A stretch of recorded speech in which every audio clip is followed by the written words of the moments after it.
Good morning बच्चों। मैं doctor Shipra Bhardwaj, associate professor, government Meera girls college chemistry में पोस्टेड हूँ। आप लोगों को ऑर्गेनिक केमिस्ट्री में थर्ड ईयर में पढ़ा रही हूँ। हमने नया चैप्टर डाइज रंजक स्टार्ट किया था और उसमें हमने रंजकों के विभिन्न आधार पर उनका क्लासिफिकेशन वर्गीकरण देखा था। अब दूसरा वर्गीकरण हम देखते हैं संरचना के आधार पर रंजकों का वर्गीकरण। जो रेशे हैं उन पर रंजक जब चढ़ते हैं, उन पर हम कलर की कोटिंग करते हैं तो वो कई तरीके से उस पदार्थ पर जाकर रसायन जुड़ सकता है, जिसमें कि कुछ मेथड हैं, जैसे वो पदार्थ के साथ में सहसंयोजक बंध बना ले, या वो किसी स्थिर वैद्युताकर्षण बल से जुड़ा रहे, या वॉन डेर वाल्स बल से जुड़ा रहे, या अन्य भी रासायनिक बंध का निर्माण भी हो सकता है जो कि स्थायी होता है। तो विभिन्न प्रकार के बंध बनाने की प्रकृति रंजकों में पाई जाती है। तो इनकी संरचना के आधार पर हम इन्हें निम्न भागों में बांटते हैं। नाइट्रोसो या नाइट्रोडाइज, जिनमें कि नाइट्रोजन युक्त पदार्थ होते हैं। फिर ट्राइफेनिल मेथेन रंजक, जिनमें कि 3 फिनाइल रिंग आपस में किसी कार्बन के द्वारा जुड़ी हुई होती है। ये ग्रुप ऑफ डाइज है जिसमें कि इंडिविजुअल डाइज हम पढ़ेंगे। फिर थैलीन रेजो एजो रंजक डाई। एंथ्राक्विनोन, जिनमें कि एंथ्राक्विनोन रिंग पाई जाती है, वो रसायन। फिर थैलोसाइनिन और उसके बाद में विषम चक्रीय इंडिगॉइड डाइज। ये विभिन्न क्लासिफिकेशन हम एक करके पढ़ते हैं, जो कि हम रसायन या रंजकों की संरचना के आधार पर पढ़ रहे हैं। सबसे पहला है नाइट्रोसो या नाइट्रोडाइज। नाइट्रोडाइज ऐसे पदार्थ हैं जिनमें कि नाइट्रोजन उपस्थित होती है। वो किसी भी रूप में उपस्थित हो सकती है, नाइट्रो रूप में, एमीन रूप में, प्राइमरी, सेकेंडरी, टर्शरी अमीन रूप में, जैसा कि आपको दिखाई दे रहा है। और भी कई तरीके से नाइट्रोजन इसमें उपस्थित हो सकती है। तो कुछ उदाहरण इसके हम यहाँ देख लें। जैसे एक मुख्य उदाहरण है पिक्रिक अम्ल। पिक्रिक अम्ल खुद डाई की तरह काम में नहीं आता है, लेकिन जब ये किसी पदार्थ पर लगा दिया जाए तो उसके बाद में ये फिनॉल या नेफ्थिल एमीन या के साथ में नाइट्रीकरण करता है, और वहाँ पर ये जो नाइट्रो समूह है यहाँ पर ये वर्णमूलक या क्रोमोफोर की तरह काम करते हैं, और उस पदार्थ को वो रंग दूसरी सेकेंडरी अभिक्रिया के द्वारा देता है। खुद स्वतः ही वो पदार्थ को रंगीन नहीं करता है। जैसे ऊनी कपड़े हैं, उन पर हम पीला या नारंगी रंग चढ़ाना जाएं तो हम पहले इस पिक्रिक अम्ल की कोटिंग करते हैं। फिर इस पर हम अभिक्रिया कराते हैं एस्टर, एसीटेट, एमाइड इत्यादि की, तो हमें नाइट्रो परिरक्षित रंजक उस पर पदार्थों पर प्राप्त हो जाता है। कुछ और यहाँ पर उदाहरण आपको दिखाए गए हैं। Martius yellow, naphthol yellow S, amido yellow E, lithol yellow G, ये सभी विभिन्न प्रकार की नाइट्रो या नाइट्रोसो युक्त क्रियात्मक समूह जो होता है उसके आधार पर नाम दिया गया है। मार्टियस येलो या मैनचेस्टर येलो, इसे हम मैनचेस्टर येलो भी कहते हैं। इसकी हम बनाने की विधि देखें तो हम अल्फ़ा नेफ्थॉल लेते हैं, उस पर हम H2SO4 की अभिक्रिया कराते हैं। अल्फ़ा नेफ्थॉल पर हम H2SO4 की अभिक्रिया कराते हैं तो 2 जगह सल्फोनेटेड उत्पाद मिलता है, और फिर इसकी हम HNO3 से अभिक्रिया कराते हैं तो उन्हीं 2 जगह में SO3HNO2 के द्वारा रिप्लेस हो जाता है। इसे हम मार्टियस येलो कहते हैं। ये 2,4 नाइट्रोनेफ्थॉल 1 है।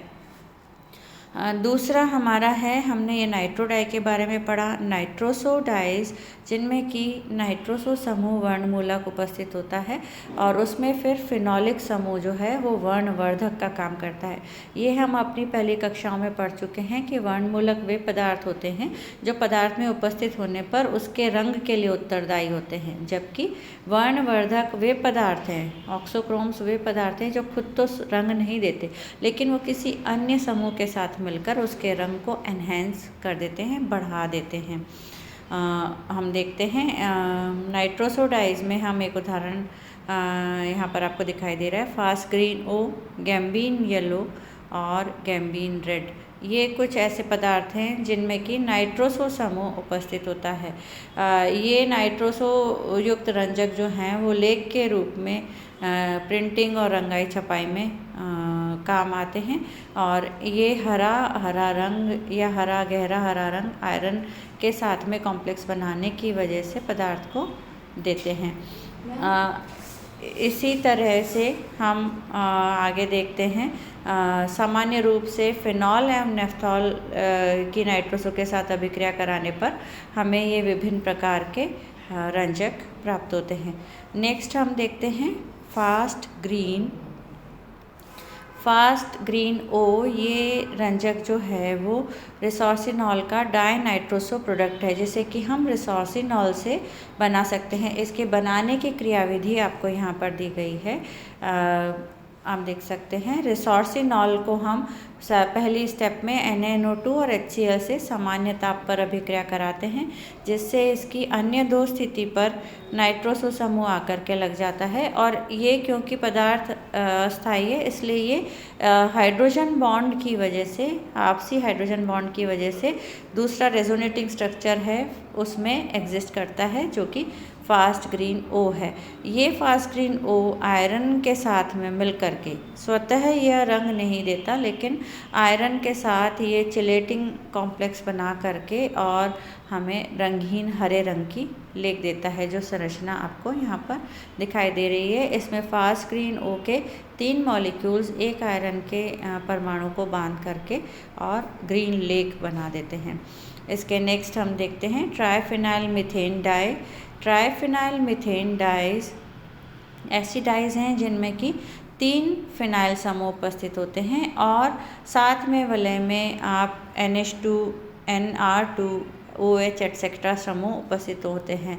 ये पदार्थ किसी पर्टिकुलर pH पर या किसी अन्य पदार्थ की उपस्थिति में रंगहीन होते हैं, जिन्हें कि हम ल्यूको यौगिक कहते हैं। लेकिन जैसे ही इनका ऑक्सीकरण होता है या इन्हें टर्शरी अल्कोहल से ट्रीट कराया जाता है, तो ये कलर्ड बेस में तुरंत बेंजेनॉइड रूप में बदल जाते हैं। इनके 2 रूप होते हैं, क्विनेनॉइड रूप और बेंजेनॉइड रूप। क्विनेनॉइड जो रूप है वो रंगहीन होता है, जबकि जो बेंजेनॉइड रूप है वो रंग युक्त होता है। तो ये स्वतः ही माध्यम अम्लीय है या क्षारीय है उस पर निर्भर करता है, और ये स्वतः ही माध्यम के बदलने के साथ साथ ल्यूको रूप या कलर रूप में बदलते जाते हैं। यहाँ पर हम देख सकते हैं जो रंगीन पदार्थ है वो ऑक्सीकरण के ल्यूकोबेस ऑक्सीकरण के द्वारा कलर्ड में बदल रहा है, और अम्ल और क्षारीय माध्यम में ये रंगीन देता है, जब अम्लीय माध्यम में रंग देगा। जबकि हम इसमें यदि क्षार ऐड करें तो ये कलर से अपचयन द्वारा रंगहीन में बदल जाता है।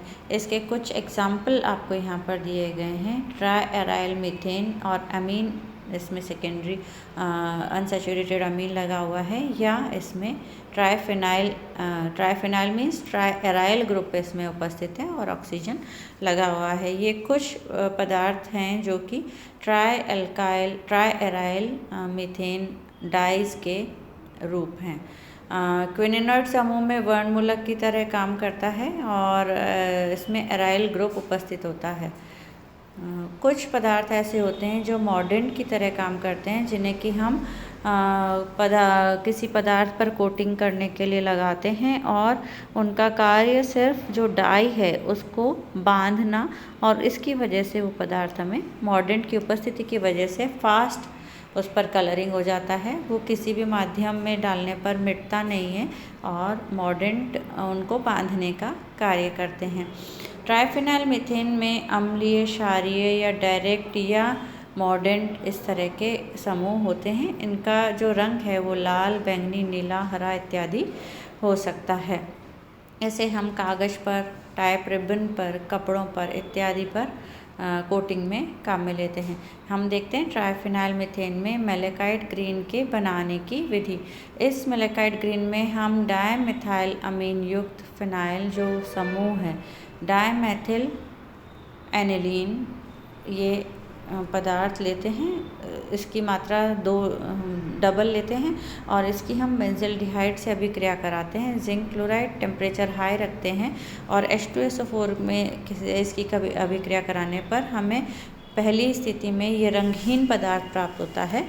ये रंगहीन पदार्थ फिर लेड ऑक्साइड के साथ में अभिक्रिया इसका ऑक्सीकरण कराया जाता है, तो इसमें OH जुड़ता है और फिर ये अपने ल्यूकोबेस जो कलर्ड बेस है उसमें रेजोनेटिंग स्ट्रक्चर में आ करके और हमें इस तरह से मेलेकाइट ग्रीन HCl की उपस्थिति में मेलेकाइट ग्रीन देता है। ये मेलेकाइट ग्रीन का स्ट्रक्चर है। मेलेकाइट ग्रीन नीले रंग का रंग प्रदान करता है पदार्थ को। रेशमी कपड़ों पे, सूती धागों पर इत्यादि पर ये रंग चमकीला दिखाई देता है और प्रकाश के प्रति ये संवेदनशील होता है। जीवाणुनाशक होता है मेलेकाइट ग्रीन और इसकी एंटीसेप्टिक प्रॉपर्टी होती है। सीरियम के विश्लेषण में हम इसे एज इंडिकेटर काम में लेते हैं और स्पॉट टेस्ट में भी इसे काम में लिया जाता है। जो मेलेकाइट ग्रीन है वो अपचयन के बाद में ल्यूकोबेस में बदल जाता है जो कि रंगहीन होता है और क्षार के साथ अभिक्रिया करने पर रंग देता है। तो इसे हम सूचकांक की तरह भी काम में लेते हैं अम्ल क्षार टाइट्रेशन में, जहाँ पर क्षार की मात्रा अधिक होने पर हमें ये रंगहीन रंगयुक्त प्राप्त होता है। नेक्स्ट हम देखते हैं क्रिस्टल वॉयलेट डाई। ये भी ट्राइफेनाइल मीथेन डाई का ही एक रूप है जिसमें कि डायमिथाइल एनिलीन को हम फॉस्जीन से अभिक्रिया कराते हैं COCl2 से और हीट करते हैं। तो फर्स्ट स्टेप में इसमें ये कार्बोनिल ऐड हो जाता है और उसके बाद में नेक्स्ट स्टेप में हम इसको वापस एक अणु और लेते हैं डायमिथाइल एनिलीन का, पुनः अभिक्रिया कराते हैं तो क्रिस्टल वॉयलेट हमें यहाँ पर जिसकी की संरचना दिखाई गई है प्राप्त होता है और कार्बन डाइऑक्साइड बाहर निकलती है। इसके आगे हम हमारी नेक्स्ट क्लास में पढ़ेंगे।